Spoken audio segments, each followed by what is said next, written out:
जय श्री कृष्ण, राधे राधे, जय जगन्नाथ, राम राम। एक बार फिर से आप सबका स्वागत है आपके अपने channel catch all colours with Aarti पे। कई बार ऐसा होता है कि आप जो आज की जनरेशन है, जो आज की युवा पीढ़ी है, वो बहुत बार ऐसे निष्कर्ष निकाल लेती है किसी जनेऊधारी को देखकर या तिलकधारी को देखकर या गले में कंठी माला देखकर किसी के, कि ये तो बहुत रूढ़िवादी हैं, इनकी सोच बहुत पिछड़ी है या फिर ये मॉडर्न एरा में फिट नहीं बैठते। बहुत बार ऐसा होता है। बहुत बार ऐसा लोग सोचते हैं कि ये तो बस वही घिसी पिटी कहानियाँ पढ़ रहे हैं, इनको तो कुछ आज के बारे में पता ही नहीं है। तो बस ऐसी ही धारणा के लोगों के लिए आज मैं ये कहानी लेके आई हूँ। इसको पूरा सुनिएगा, पसंद आएगा आपको, और पसंद आता है तो दूसरों को भी बताइएगा और सुनाइएगा।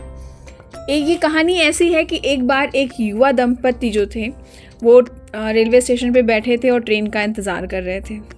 वहीं पास में एक बुज़ुर्ग भी वहीं बैठे हुए थे, और चूँकि ट्रेन को आने में थोड़ा सा टाइम था तो वो छोटी सी रामायण की पुस्तक लेकर वहाँ पढ़ रहे थे। तभी वो जो नव दंपति जोड़ा था, उसमें से जो नवयुवक था, लड़का था, वो बाबा के पास आया और बाबा से बोलता है कि क्या आप ये सुनी सुनाई कहानी और कथा को पढ़कर अपना समय बर्बाद करते हो? इनसे क्या सीखने को मिलेगा आपको? अगर पढ़ना ही है तो मैगज़ीन पढ़ो, न्यूज़पेपर पढ़ो, टाइम्स ऑफ इंडिया पढ़ो, इंडिया टुडे पढ़ो, अखबार पढ़िए कोई अच्छी सी, और बहुत सारी चीज़ें हैं, नॉवेल है, कोई राइटर की बुक उठा लीजिए, उसको आप पढ़िए, जो आपको ये दुनियादारी सिखाती हैं, व्यवहारिक ज्ञान देती हैं, उन्हें पढ़िए। क्या फालतू की दखियानूसी और आउटडेटेड किताब पढ़ रहे हैं आप? अब इतना वो कह ही रहा था, तब तक अचानक से ट्रेन वहाँ आ गई। अच्छा, बाबा ने उसे कोई जवाब नहीं दिया। बाबा जी एकदम चुप शांत थे।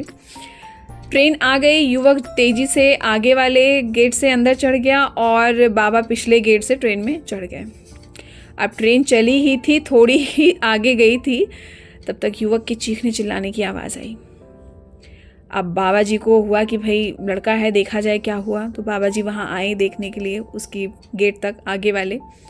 तो देखा कि युवक खुद तो ट्रेन में चढ़ गया था, परंतु उसकी जो पत्नी थी वो ट्रेन में नहीं चढ़ पाई थी, वो नीचे ही रह गई थी, और इसीलिए वो लड़का रो रहा था, चिल्ला रहा था।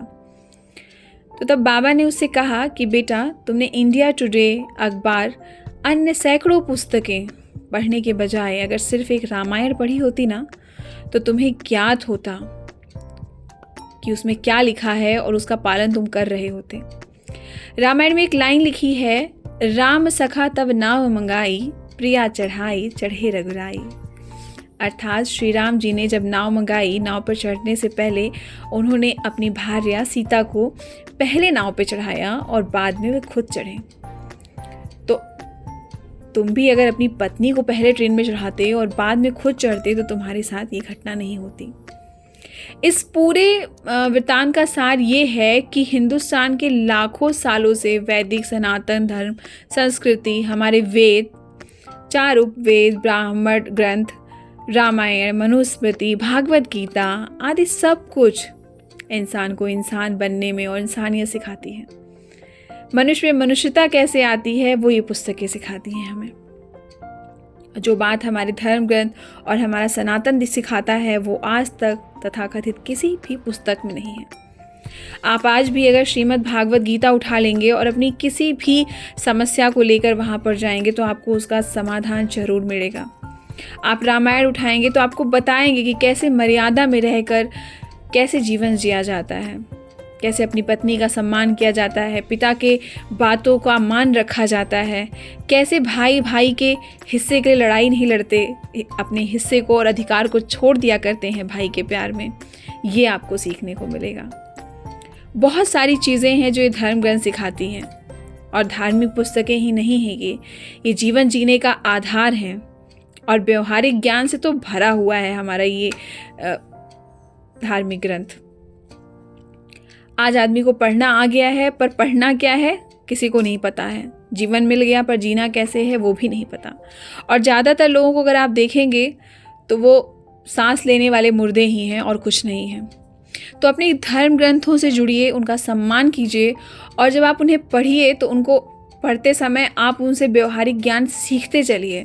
आपको हर पल, हर पन्ना आप जब पलटेंगे रामायण का तो आपको कहीं ना कहीं बहुत कुछ सिखा जाता है रामायण की एक एक लाइन, श्री रामचरितमानस की एक एक लाइन।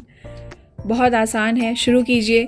अलमारी में रखने से फ़ायदा नहीं है इन धर्म ग्रंथों को, इसको निकाल के पढ़ने से फ़ायदा है। और सच में यकीन मानिए, जिसने थोड़ा भी पढ़ा है या थोड़ा भी फॉलो करता है, वो श्री रामचंद्र जी के जीवन को उसका जीवन तर गया। फिर मिलेंगे ऐसे ही किसी वीडियो के साथ। तब तक के लिए जय श्री कृष्ण, राधे राधे, जय जगन्नाथ, राम राम।